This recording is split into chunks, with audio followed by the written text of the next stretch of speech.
Hello and welcome to Croppie Coffee, where we explore the unexplained and uncover the truth behind some of the world's most mysterious phenomena, crop circles. I'm your co-host Connor, and I've been dragged here against my will to explore the mysterious world of crop circles. Today, and as always, we're joined by my co-host Simon, and we have Rick, who will be helping us with keeping our coffee hot and our energy high throughout the discussion. Together, we'll be discussing our thoughts with a new guest each week, sharing our insights and theories. Whether you're a skeptic or a believer, get ready to have your mind expanded as we delve into the mysterious world of crop circles. Let's get started.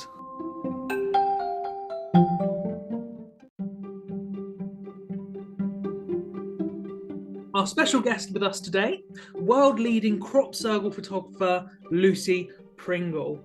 She's an author, a lecturer, and a pioneer in the field of electromagnetics on living systems. Lucy, and she is here with us today to share her insights and theories about these mysterious phenomena. Yeah, we'll be diving deep into the history, evidence, and theories behind the crop circles and discussing what it all means. So sit back, relax, and get ready to have your mind blown. This is going to be a fascinating conversation, and we're honoured to have Lucy with us today. That's a big programme. Well, yeah, maybe. I think it sounds professional. Yeah, absolutely. But I'm not trying to be too professional. But let's kick it off by getting to know Lucy a little bit. So, Lucy, could you tell us your background and how you yourself became interested in the world of crop circles? Well, I was bringing up my two boys, so I was pretty busy then doing other things. But I've always been interested, right from a child, in the unexplained. And, I've said this many times before, I was once shown a picture when I read very early, but say this was before I could read. And it was a picture book. And in this particular, on the page were some beautiful, beautiful coloured birds. And colours always mean something, a great deal to me. Yeah. Everything has a vibration, and all the different colours have different vibrations. And so I said to the person, I said, oh, those birds, they're beautiful. Are they real? Oh, yes. So I said, well, where are they? Where are they? And they said, well, they're birds of paradise. So I said, well, where's paradise? Let's go there. Silence. They didn't know. Now, I was a child with an elephant-fine mind, always asking questions. I must have been absolutely terrible. And I was completely thrown by this because adults knew everything. Yeah, and so they like to think they like to think so. Of course. When you learn, they don't. And we were very strictly brought up in the nursery, and we were allowed to down to see our parents half an hour every day, which was really quite an ordeal, I can tell you. So we went down the front stairs, my sister leading because she was 18 months older, and Nanny behind.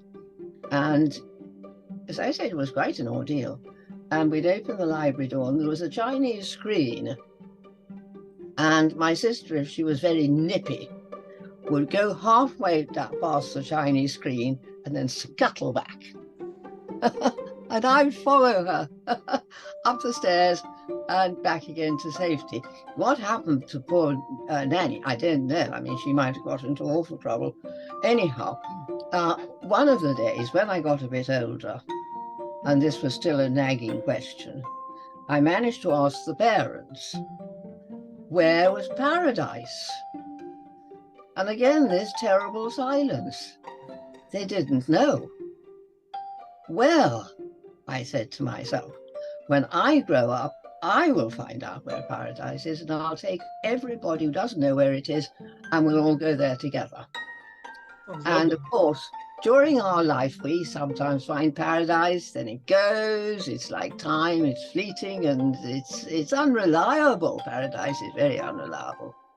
So then my next one was the Loch Ness Monster. My next one was Einstein with his theory of relativity, which I don't think I really ever properly understood, and whether anybody really does, even Einstein, I have my doubts. And then infinity came next. Okay. That was a botheration. Infinity is a staggering concept, especially. Oh, that was an awful. If we talk about the mind of a child, because I've worked in a nursery myself, I'm qualified in childcare and the likes, and you try to teach a child about numbers, of course, 1 to 10, then 1 to 100, 100 to 1,000. Eventually, you work up and they say, well, numbers never end, and the name for that is infinity. Things are infinite. That's mathematical affinity, of course. But they say, but what about infinity plus 1? And, the distance between 0 and 1 is 0.1, 0.2. But then the distance between 0 and 0.1 is 0.11. And there's just so much. It's mind teasing, isn't it? It certainly is. I've just learnt to count to 100. Now, I mean, come on, I'm 43. Well done. I've just counted to 100, so, all of this mathematics. Oh, I'm coming out in a sweat, Connor. Can you feel? Oh, golly. Yes, and then you see, the crop circles came along. And that has been a source of such inquiry, relentless inquiry, without any solution, that now everything else has fallen into place. That really you have to say to yourself, well, certain things in this world are ineffable. You'll never find an answer. Yeah. And once you've taken that on board, and you've really taken it on board properly, you don't worry about things to the same extent. I mean, we worry about everyday things, but things which bother us because we can't find an answer to them, if we tried as hard as we can, well, then they have to be put in the ineffable box. Yeah, and you're absolutely right. We were talking just before we came on air. We were talking about unexplained things, and I brought up medication. I'm from a medical background, and we brought up medication, and scientists, doctors. Some medications we don't know how they work. We don't know the mechanism of it, but we do know it works. And they don't. It's not them bothered. We don't necessarily need to know the ins and outs at a molecular level. To be satisfied that actually what we're taking is actually working. But like you say, sometimes we just don't actually understand. But that's a fascinating thing, Simon, because when I was living in Jamaica, I lived there for about 12 years or so, and the knowledge that the old school Jamaicans had about plant medicines was absolutely incredible. And my father had a wonderful cook, and I remember one time I'd been in Puerto Rico, and I'd flown on to join my parents in Jamaica, and I'd caught I think it was the Hong Kong flu. This was in 57. So I think it was the Hong Kong flu, I can't be certain. Anyhow, I was really ill. And when I got up to where they were living, well, they were staying with friends up above in the hills above St. Anne's Bay, I was in a pretty bad way. And so Cookie was called. And Cookie said, right, I'm off to the hills, she said. So off she'd go with her little basket, and depending on how you felt or what was wrong with you, she would collect various herbs, or they called them weeds. So off she went and came back with her basket of weeds, and I was supposed to drink an infused potion of this and lie in a bath with all the weeds around me. Well, I got in, but I can tell you the next day there was not a thing wrong with me. Wow. So you've seen it firsthand. I have. There was absolutely no doubt in my mind that she'd done it. And she'd cured me. And then when I was living there, I often used to go riding. I used to ride a huge amount. And I'd go along and I'd pick little bits of flowers and things on the way. And I was always trying to pick marijuana, ganja, as it was called. And I'd come back with my little posy, you see, and I'd say to Willie, my cook, now, Willie, which one is ganja? Oh, Miss Lou, none of those are ganja. Well, I'm perfectly convinced they were. But they wouldn't tell me. He wouldn't tell me. But I wasn't very well in Jamaica. And I'd say, oh, Willie, I'm really feeling terrible tonight, and I've got to go out to dinner and everything. And so what am I going to do? Right, Miss Lou, I'll go and get some weeds. So again, off in the hills, dependent how I felt, it would either be the weeds that he needed would be close by, or the others he'd have to go quite a long way. And I was all right. He always put me right. Well, I'm quite convinced he probably fed me ganja. But you don't know, and it's going to be one of those things you'll never know. To this day, you'll never know. I'll never know to this day. Unexplained things, which is now leads me nicely onto this question. Okay, unexplained things. What do you, Lucy? What do you think is the cause of crop circles? What's your views on this? I mean, I'm holding your book here. Well, I'm holding your book, which Richard has said, have a look through. Now, I started to flick through a few pages half an hour before we've come on air. Now, between you and me, I'm going to steal this book of Richard's. He's not here. I'm going to steal it and I'm going to read through it. But your book, The Energies of Crop Circles. I mean, flicking through it, there's lots of pictures there. There's lots of content there. Oh, huge mind. And actually, to my mind, this you've seen a lot of crop circles, okay, and you've investigated it a lot. So this is the question to you again: what do you think is the cause of crop circles? Well, I suppose it's very hard to actually know any one cause. There are probably multiple causes, okay. And one could say they were messages. So far as I'm concerned, from a personal point of view, I have learned more in my 30 years of looking into the phenomenon than I had ever learned before. And this is on a variety of subjects, because whatever you find is your particular interest, often that interest will lead you on to something else. I mean, you get mathematics, you get music, because as Plato taught us, music and number are related. And a couple of people actually transcribed the geometry into music, of the crop circles into music. You get this beat of the earth, of Gaia, Gaia talking to you. And so one person said it's been the great artistic form in the last 2,000 years. No, not the last 2,000 years. It couldn't be last 500 years or so. Again, that couldn't be right. But certainly the art form that has appeared in the fields are really remarkable. What causes them? What causes these crop circles? I mean, this is what our journey is about.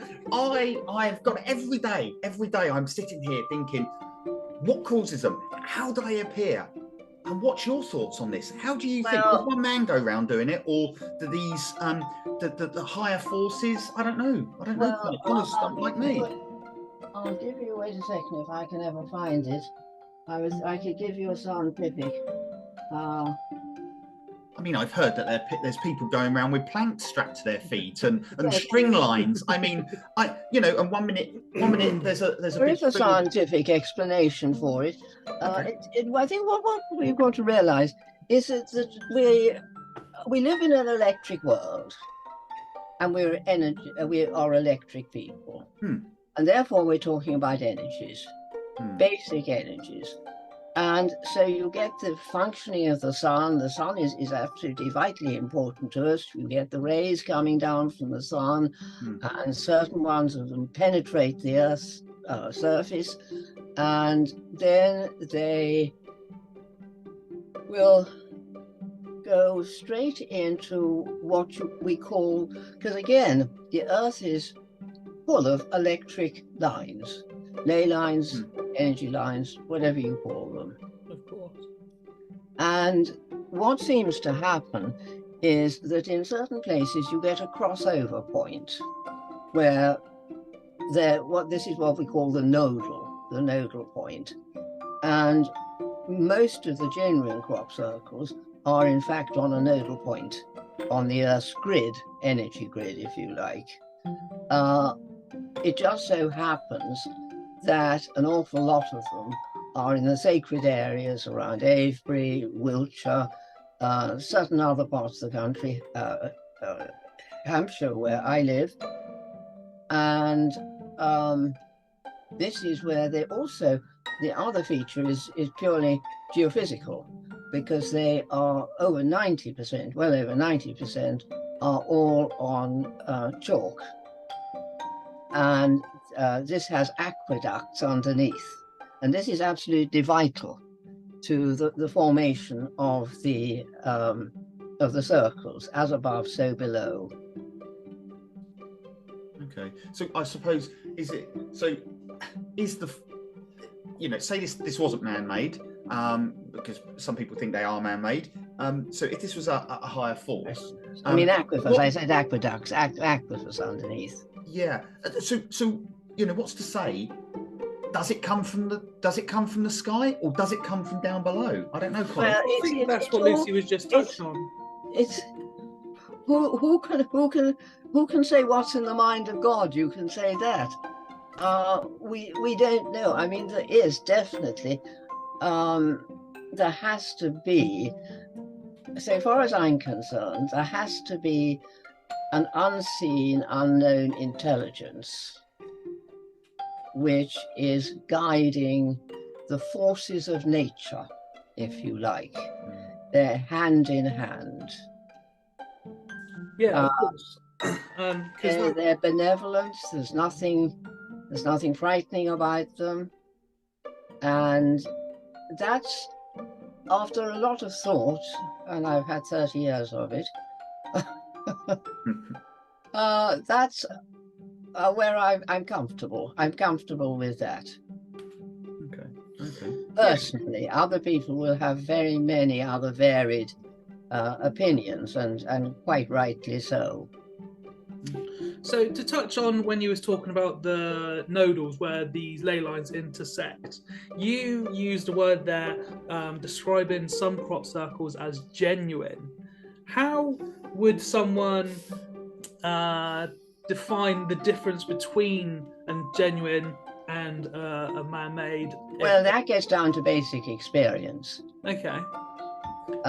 Some look ridiculously simple anyhow, and it's the basic cut-off point between the fallen crop and the standing crop.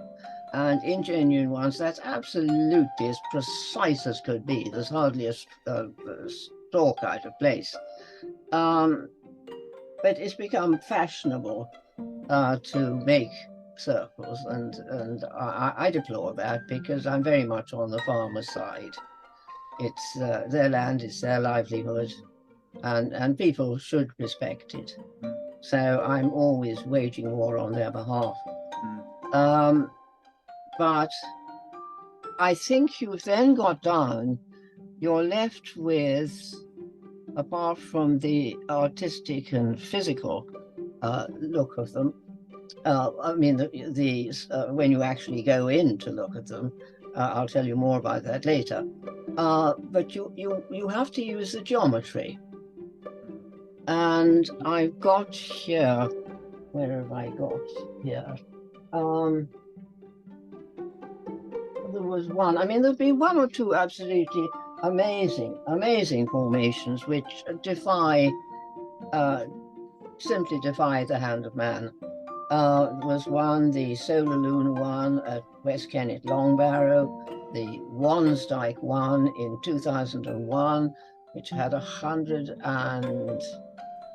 409 circles, and even the hoaxers said they couldn't have done it. Right. Yeah. And they sent an email to me, and I think several other people, saying that when you make these circles, you have to do quite a lot of surveying beforehand in the area you're going to make them. And then you've got to work out the geometry and all that sort of thing. And you have to take into account the terrain. Now, this one, they said it comprised of 409 circles, some of which had 300-foot diameter. Now, they said, taking into consideration the hours of darkness at that time of the year, the amount of time they had in which to construct this would be 30 seconds per circle. Wow. Well, this is something that you've touched on so much. And it's Can't exactly do right. it. Exactly They right. said, we can't do it. Yeah, and do you know what? As you know, our listeners know, and Connor knows that, I'm very much one of these types of people that has his blinkers on. Let's say that, over my eyes, that actually what I'm showing you here is a pen. I can see it's a pen. It writes. I know it is a pen. But when somebody explains stuff to me and I can't actually see it, I have a hard time believing. I have a full stop. I have a hard time, believing how it was created. And people have got lots of theories. But literally, I was looking at your book. Stay with me on this one. I was looking at your book on page 24, Lucy. There's this lovely, phenomenal crop circle. Now, I have a hard time believing that guys and girls with sticks can create this pattern. If you hold it up, then I can see what you're talking about. Can create this pattern through the night in darkness to that extent. Now, this is a phenomenal thing. And I really, really have a hard time believing that humans can do this. But I also don't know what else could have done this, That was a dog born St. George. Well, I'm not bothered about that anymore. You've probably got to go through the stage that I went through of being bothered. I'm really not bothered. Yeah, very much so, Connor. Are you bothered? I'm very bothered. I'm not so bothered by it. I am willing to listen to what other people have to say, but honestly, Lucy, anytime he comes around the hour before we go record people, his one point is, how do people do this in the dark in one night? I can't see it. The simple ones, a simple circle with some other shapes in the middle. It's not all that easy actually to do a simple circle, unless you're going to damage the crop. Yeah. Even as simple as that. I must say I've never tried. Do you think that one that I've showed you, Lucy, on page 24, is this of your book? Do you think this is a hoax one, or is this a real one? What's your opinion? Well, I've heard strange stories about that one. It was a dog born St. George, I think, so far as I can remember. One of the Osborns, anyhow. Yeah, Osborne, St. George, Wiltshire, July 24th, 2009. It was interesting. There was a story behind that because somebody called Glenn Broughton and his lovely wife, they were doing a chat, a talk the night before. I think there were not all that many people, but I've always felt no matter how many people, whether there are 2,000 or just 5, that's the right amount. I've grown very philosophical, as you may have started to realize, that after the talk, they said, would anybody like to stay behind and we can try and concentrate and meditate on a particular shape of a formation. So I think 18 stayed behind, a certain number of men and a certain number of women. And within a couple of days, that one appeared.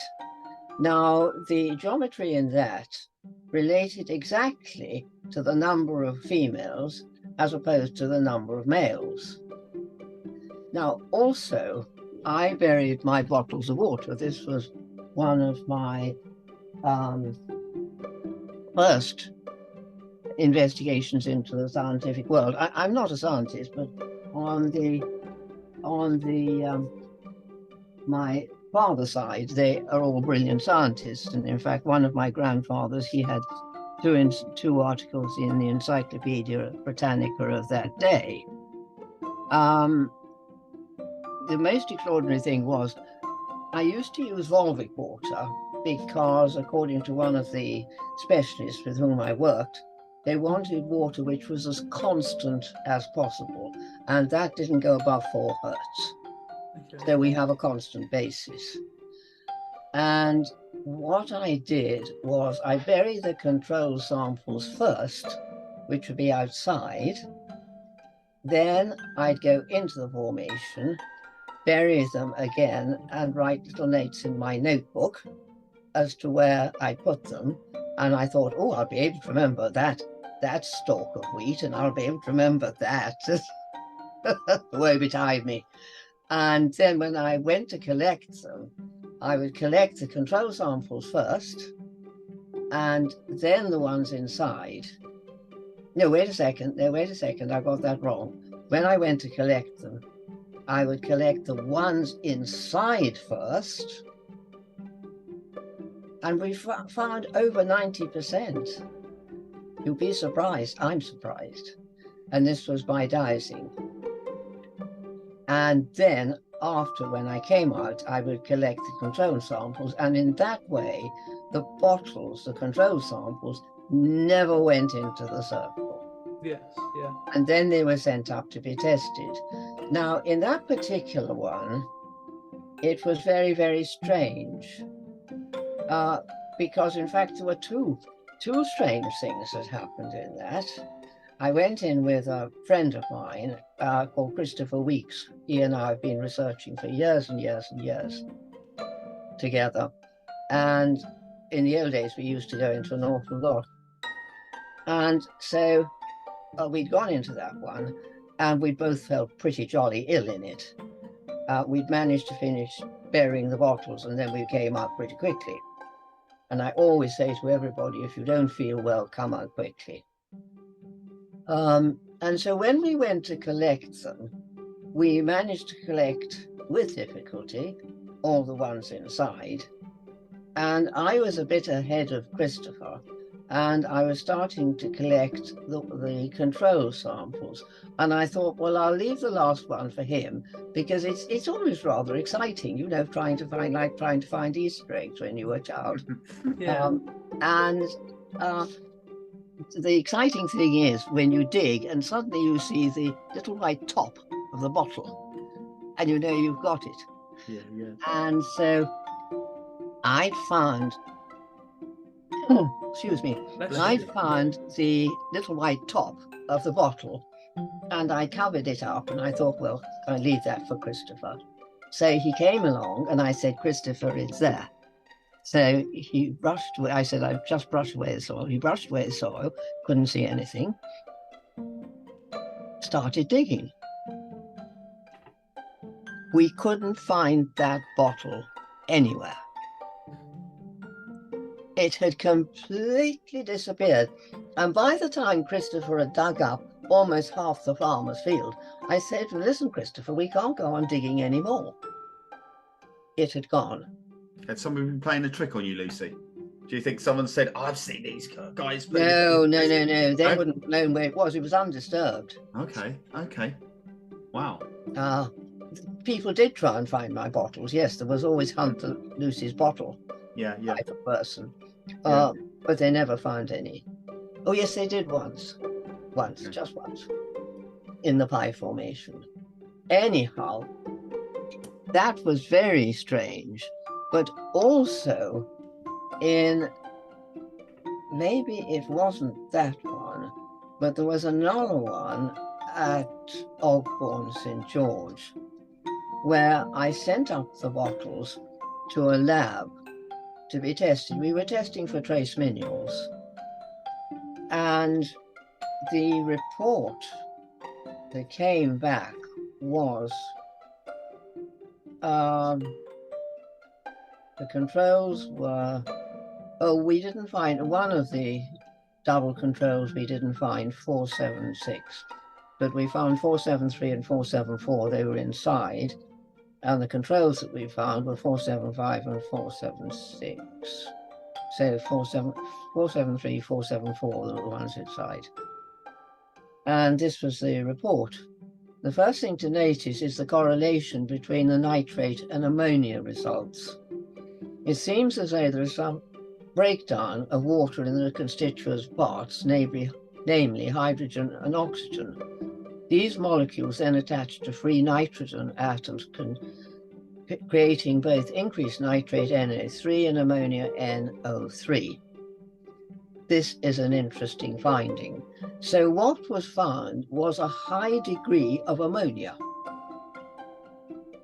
There is no ammonia in any bottle of water you can possibly buy in the shops, and this was Volvic water.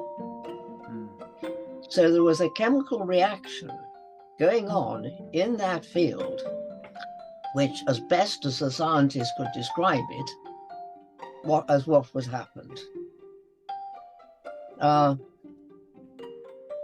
Charts for the nitrate and energy absorbed presented separately. They were quite extraordinary, I can tell you.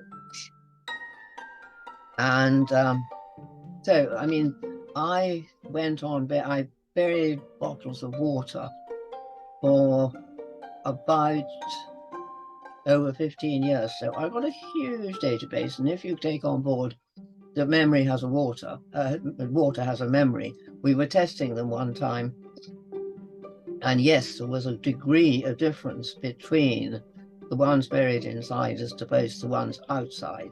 This was about a 5-year interval, and they've been tested all over the world. Dr. Jacques Benveniste, who you've probably heard of, in France, and who made huge discoveries, but his work was ridiculed, and he ended up a really embittered man. I knew him well. He was a charming man. Sadly, after his death, his work was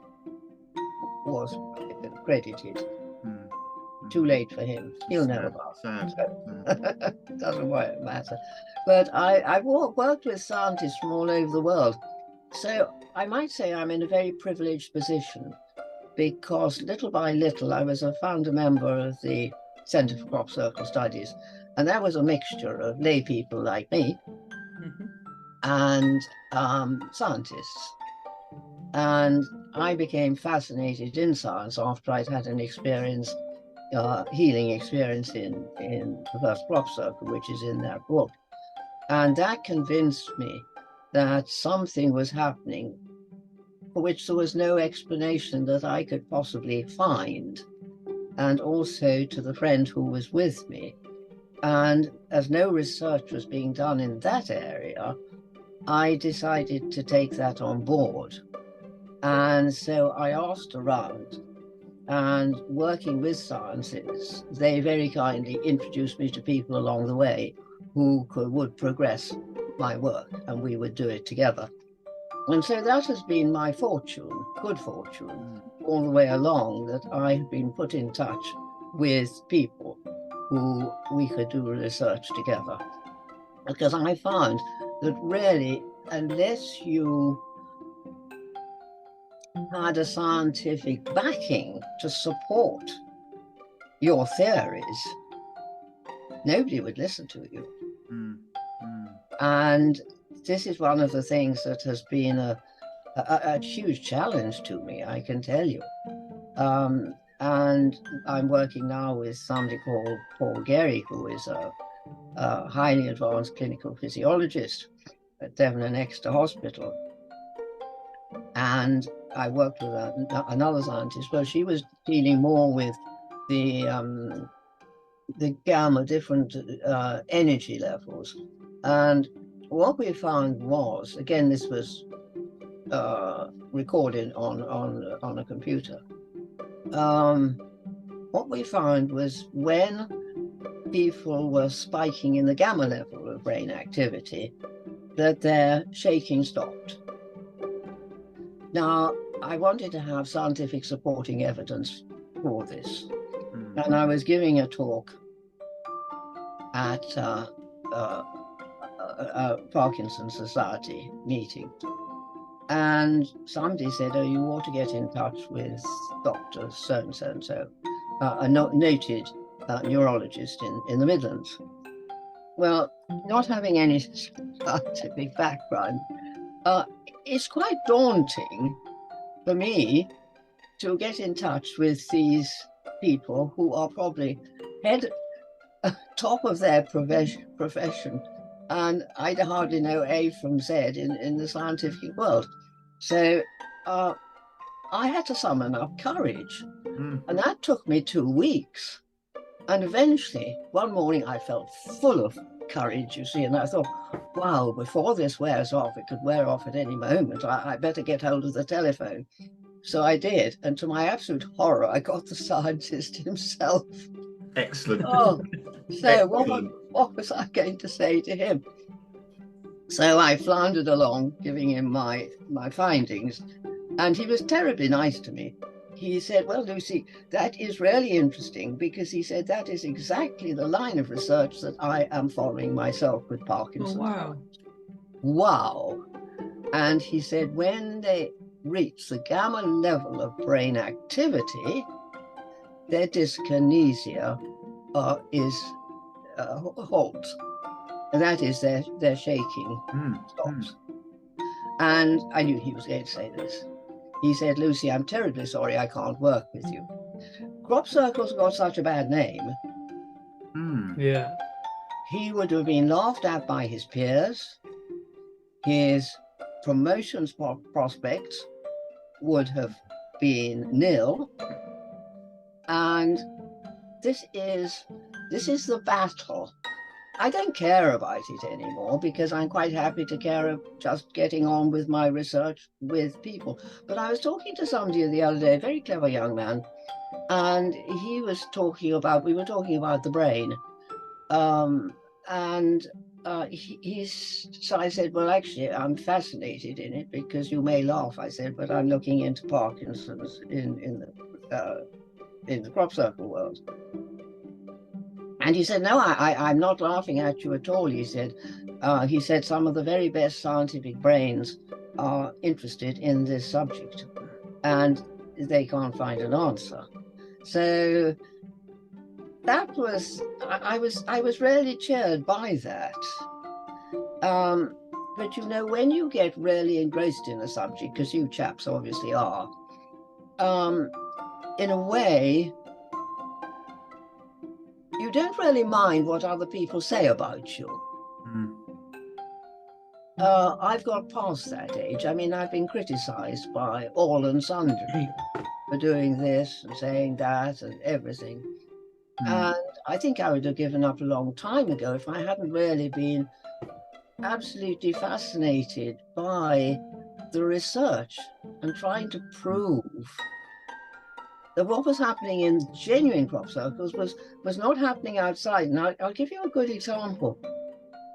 There was one, because I always have a scientific day every year, when scientists of all different disciplines, they're welcome to come and do their own particular research. I had somebody, Konstantin Korotkov, who was a leading physicist from St. Petersburg, over 1 year. And so we settle down and we just do our various things, and we try and find a circle which is, I hope, is as genuine as possible. And there was one that had just appeared that morning, that particular year. So I thought, oh, yippee, let's go into that. And we did. And we do our usual tests. And the methodology of the tests is that we do a controlled sample a long way away, usually in Avebury at this study centre or somewhere.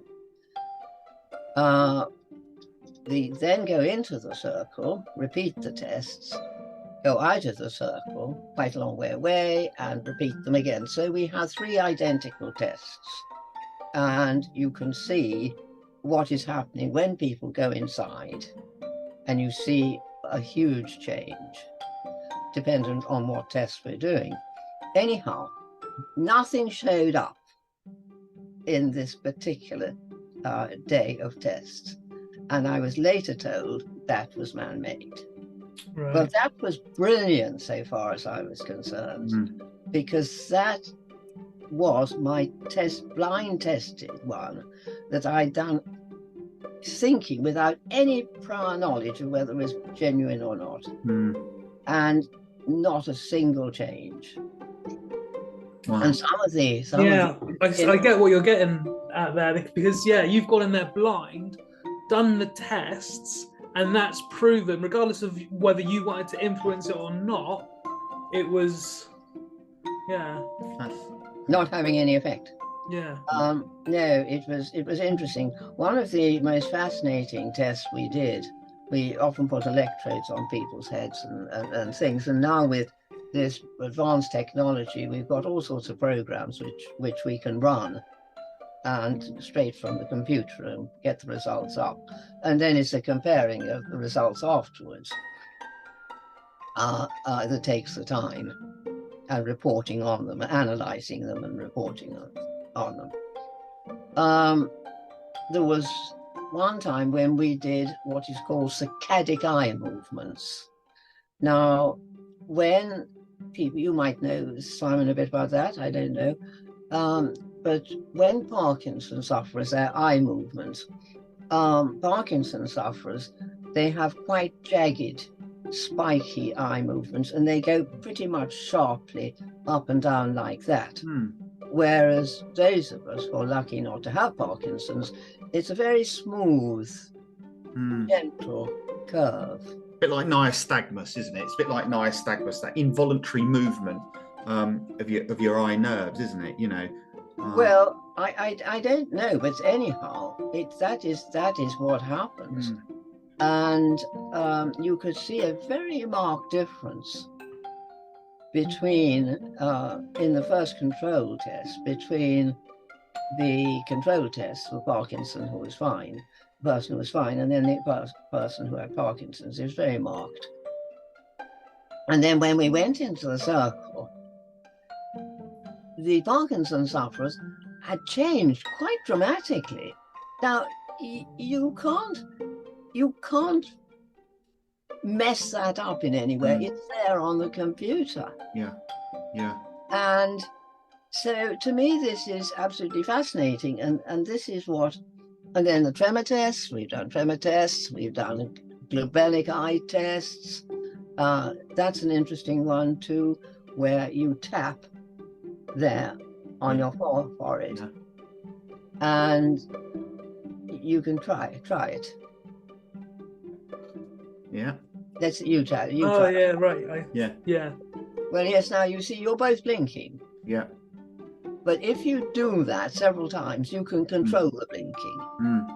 Yes. Yeah. Parkinson sufferers can't. No, they can't. No. So this is fascinating. So we do all sorts of tests. Was there any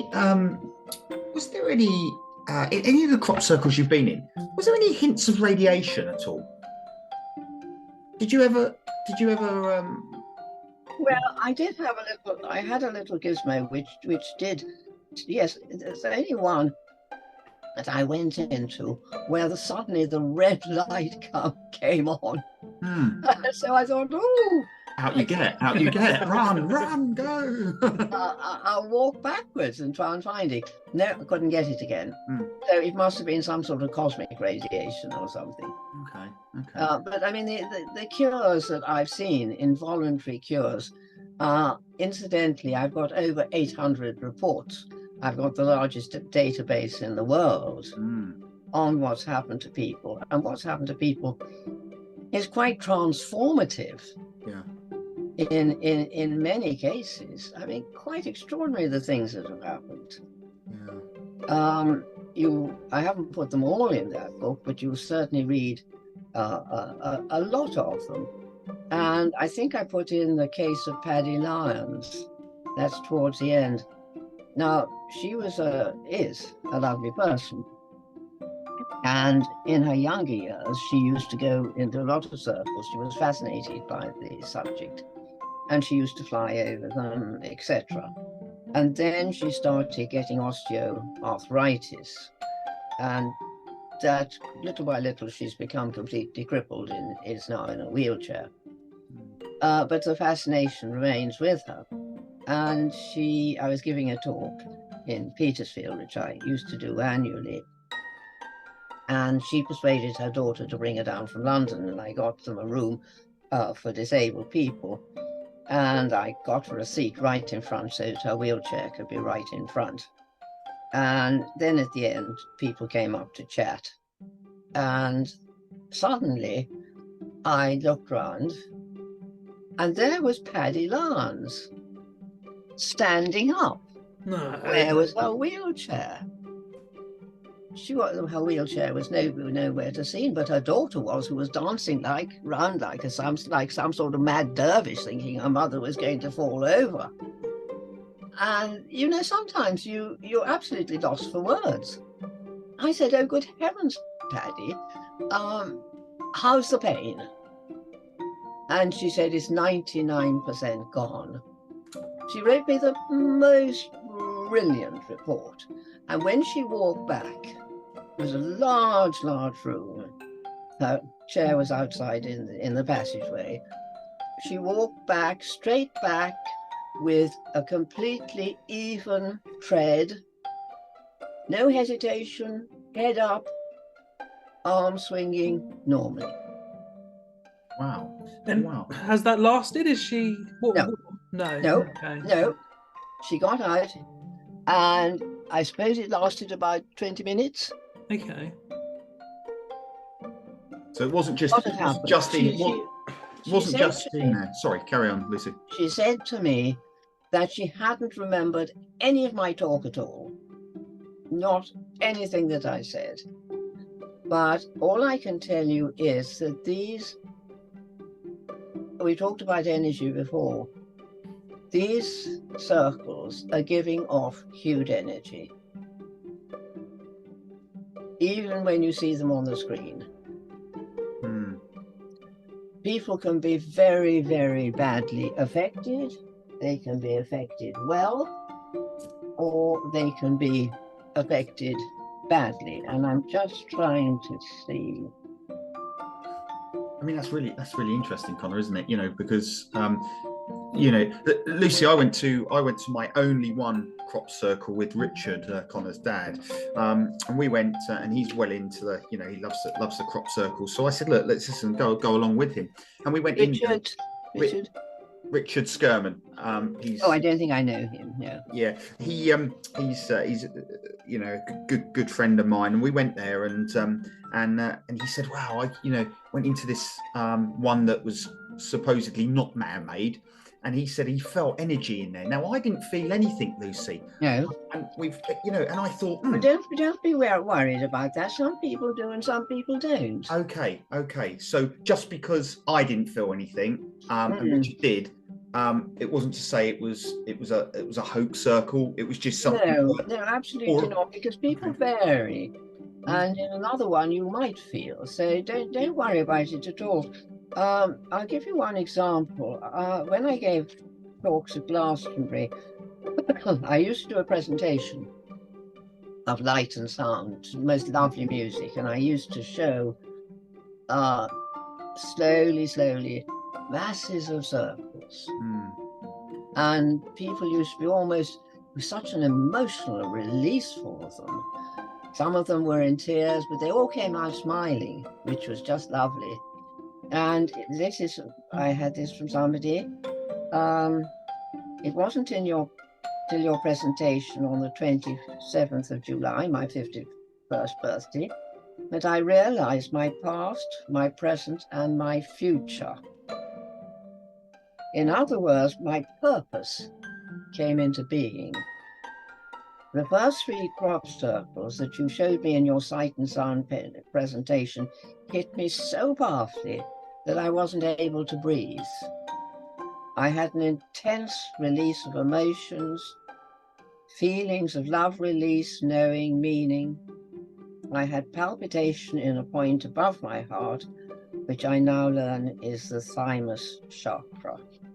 So you get any amount, and that is just seeing them on the screen.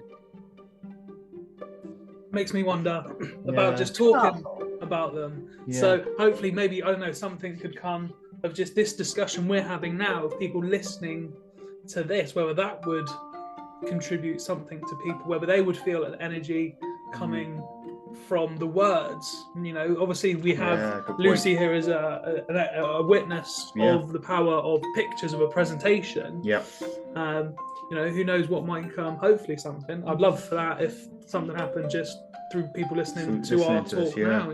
I'll tell you, I once had a lovely scientist called Bob Sefton, who regularly used to come with me on my scientific day.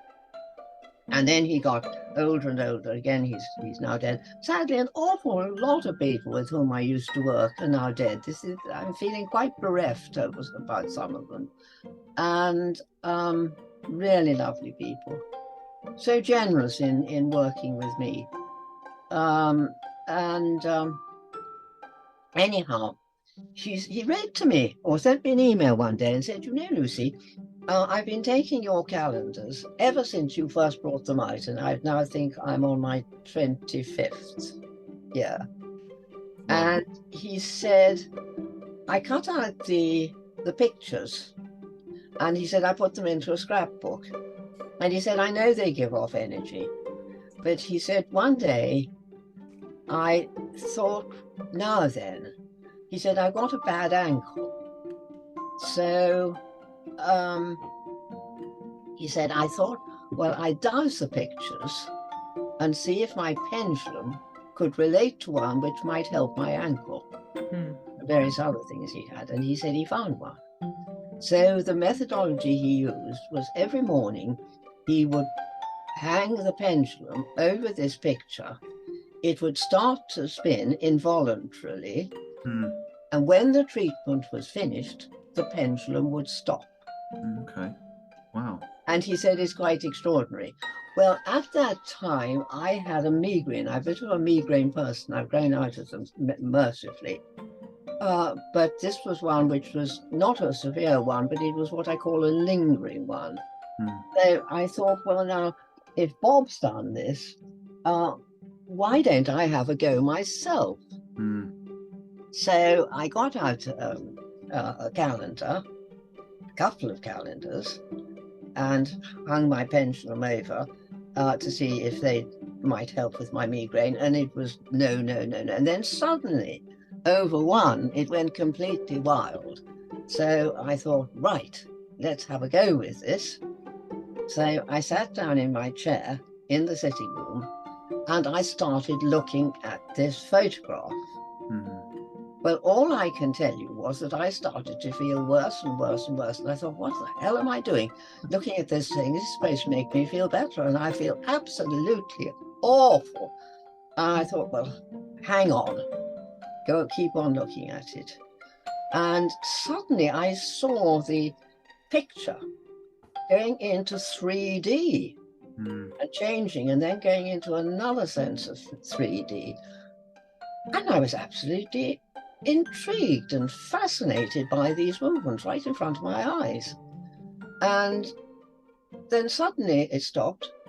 I thought, where's my headache? It had completely gone. The mind is amazing, isn't it? The mind, it's just totally. It's not just the mind, it's the energy from the circle. Energy, absolutely. We're talking about energy. You've got to remember that. This is energy. Yeah. And so, but did you know that everybody sees, their eyes see everything upside down? Yeah, absolutely, yeah. Did you know that, Connor? So I knew that purely because I'm blind in my right eye, completely have no vision. So throughout my life, I've had to go to many eye doctors. So I know a little bit about the eyes purely. Well done. What I've had to experience. I'll tell you what, let's go to the next crop circle. Right, let's make this our mission, okay? All right, and Lucy, we'll feed this back to you. Let's find, in our quest of, of this journey, let's find a true crop circle, a real crop circle, as people say, and let's go in there and see if we can do anything with your eye. I don't know. Might be asking a bit too much. Well, but listen, look, who knows? look. I'm not saying no, Well, okay. but I don't want to use that as a definitive answer. You to do that. realise we're going to I go. think it's going to be a pretty tough test, but you never know. Yeah. You don't know, do you? And that's You the thing. never know. But actually, looking at pictures through the books, too, that's helpful. Mm. One of my scientists, my pet guru, really, who wrote in that book, he really put into scientific terms what I was talking about, and he's blind. He's now blind. But if I send him a picture, he will get the energy off it. Wow. He's a dicer, a very fine dicer. Dicing comes into this a lot. Yeah. But you see, many things come into it. Wonderful customs, and you go back into, was one year, something like 2006 or 2007, when a lot of the crop circles were depicting things from the natural world, and one was a hummingbird. And one, oh, this is another story. So many stories. That's right. We love to hear them. Yeah. You can't hear all of them. Most of them are in the book. But this was a particular man, Steve Meredith, I think he was called. I used to keep in regular touch with him. Anyhow, he'd had a skiing accident when he was a young man. He hadn't broken his neck, but he'd damaged it pretty severely. And over the years, it got worse and worse and worse and worse. And then, I mean, it got to the point where he'd have to have a special pillow made, and he could only sleep on one side of his head. And he and his wife went on a crop circle holiday, and they parked up at the parking place, which is the start of the walk you go through past Uffington, or all the way along, all the way to Beacon Hill in Hertfordshire. What's that called? You know it. It's on the Something way. Yeah. Start at Avebury.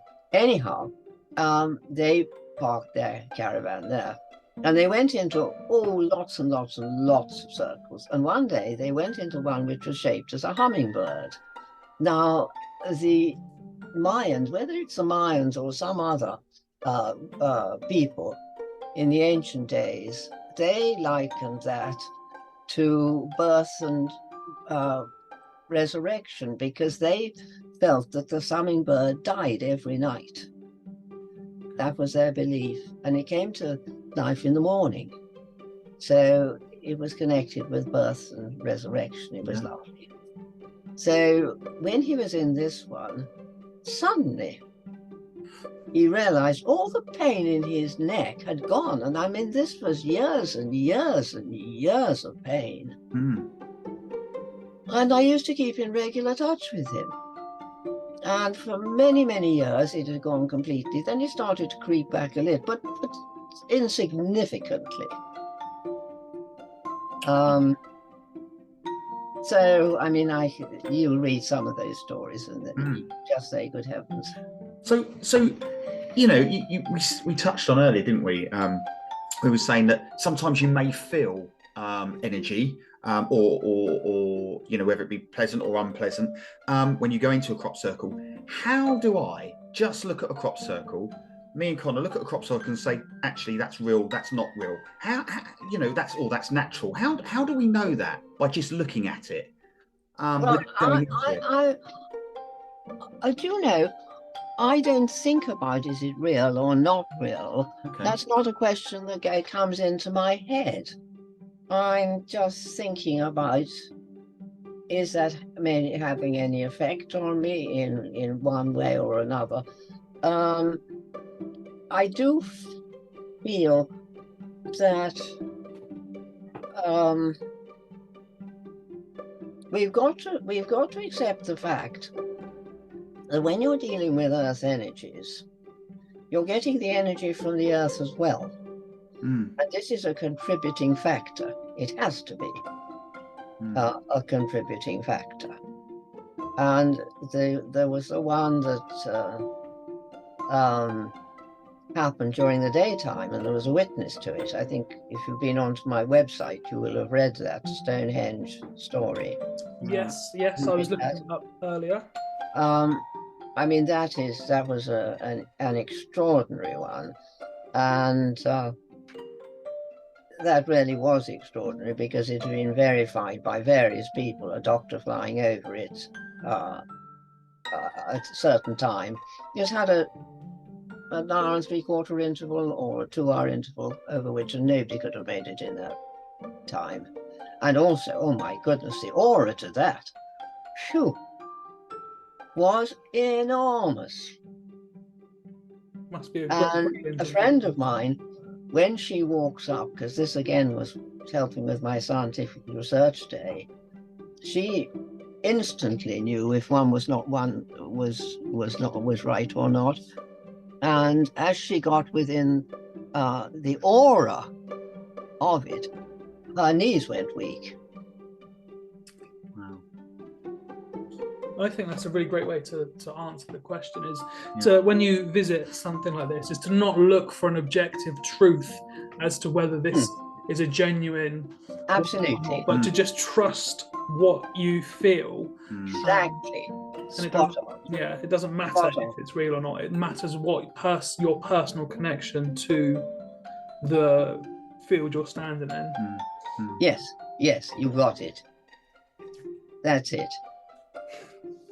And then I think again a lot will sort of fall away, and the sort of questions you have at the start. I mean, I was always asking questions, and I've always asked questions all my life, so nothing had changed.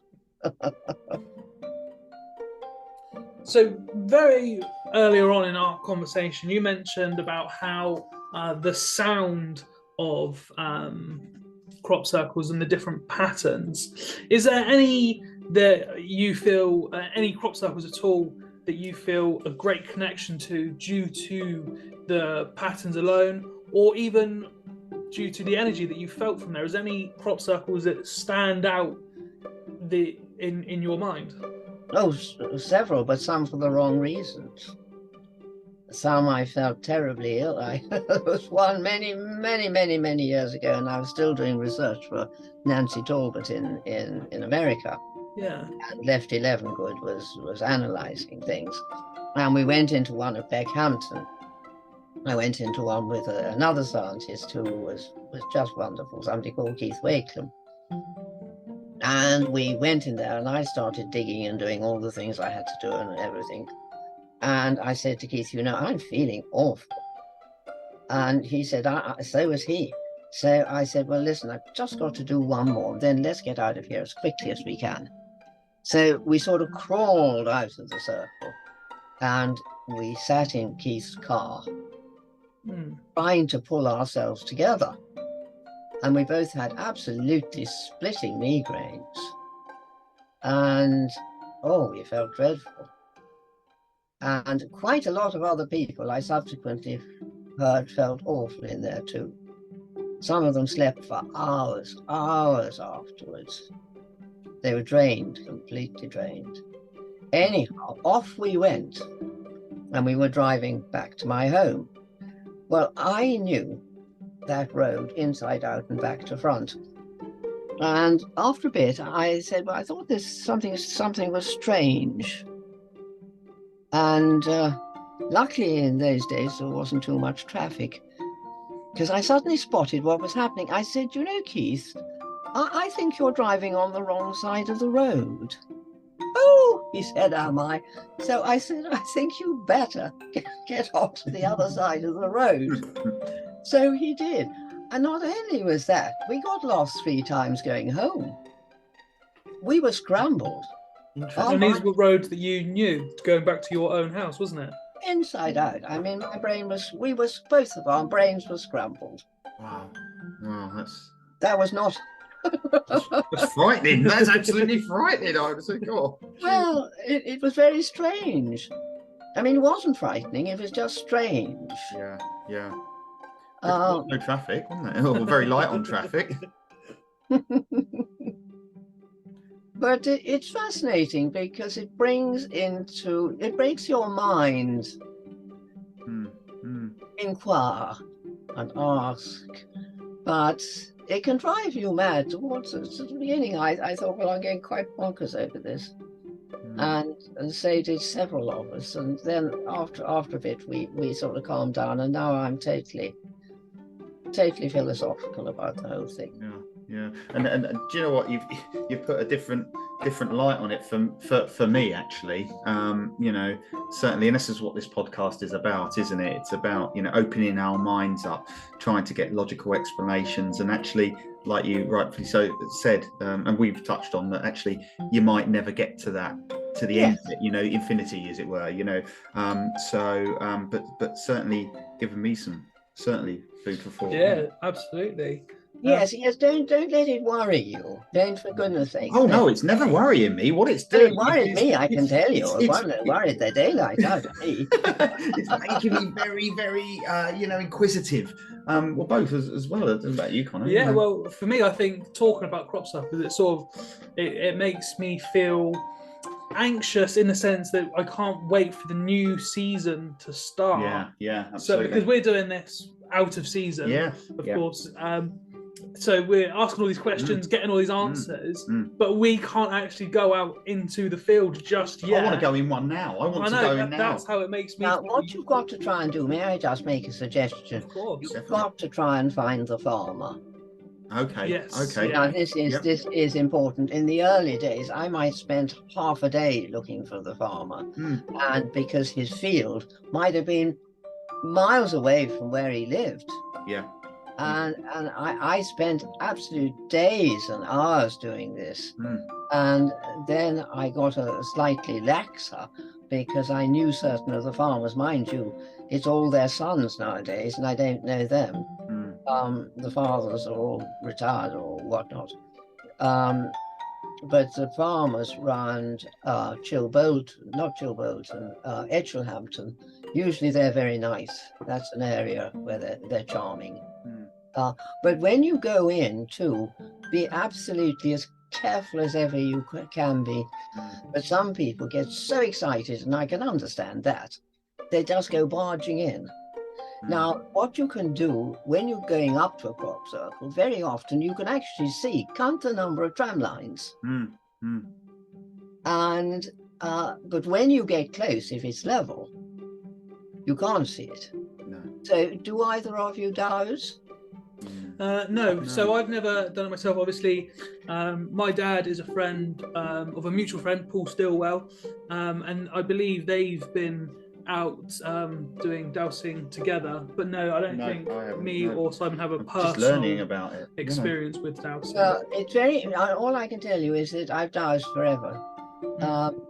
So it's very natural. But what I do, if I get right to it, and sometimes I haven't taken my pendulum with me, and I've regretted it, I can tell you. I'll walk along the side of the field, inside, along the edge. Yes, of course. And I'll ask my pendulum to indicate which tram line I should go down. Yeah. And when I get to the right one, it goes bzzz. So I go down there. Well, on several occasions, I've thought to myself, oh gosh, this is a wild goose chase. And it's never let me down.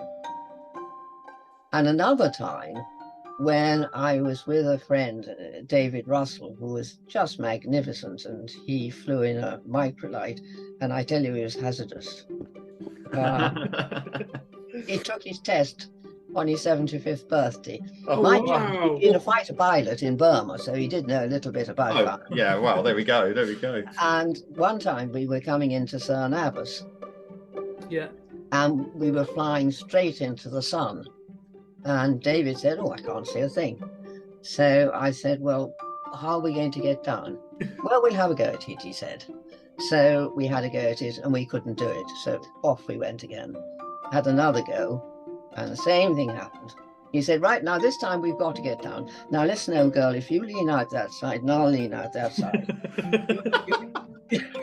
you tell me if we're going to be all right. Well, anyhow, so far as I was concerned, on my side, we were going to go straight into a tree. Yeah. So I said, quick, get up. And so he did. So we missed the tree. And how we got down, I'll never know. Sounds a bit like an action movie.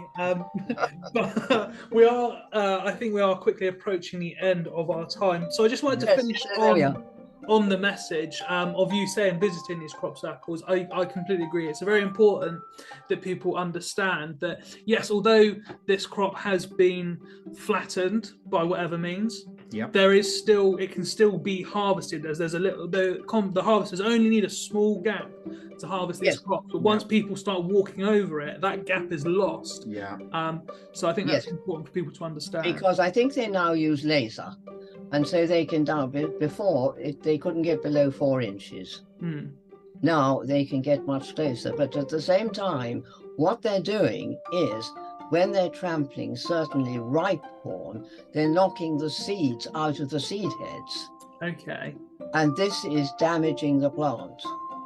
And when you go in, you simply must observe or take note of which tram line you go down.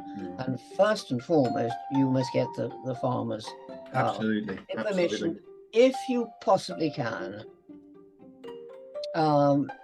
This is vitally important, and I feel very strongly about that. Anyhow, I'm delighted to have met both of you. Lucy, it's been absolutely lovely to have you on. It's been brilliant. One last little plug of Lucy's book, The Energy of Crop Circles. I know it's available on Amazon as a Kindle or as paperback. Or through my website. Through Lucy's website, of course. So let's have a look. And if you get it through my website, I'll sign the copy for you. Oh, amazing. Brilliant. And just very quickly, Lucy's website is cropcircles.lucypringle.co.uk. Yes. Well, you better put that up. Yes, don't worry, that'll be in the description. We'll plaster that everywhere. I mean, to be truthfully honest with you and the listeners, I won't be buying one of your books, Lucy, but I'm going to steal Richard's. So he has to buy another one. No, that's not fair. I want it now, Lucy. I want to go home and read it now. So I'm going to take it. And then I might drop him a text. No, I won't sign that for you. Thank you once again, Lucy. Appreciate it. Well, we'll probably meet again. And if you want to get in touch with me, you've got my email. Of course. Excellent. And there we are. So good luck. Lovely. Thank you. Happy times. Bye-bye, Lucy. Bye-bye. All right. Bye. Bye.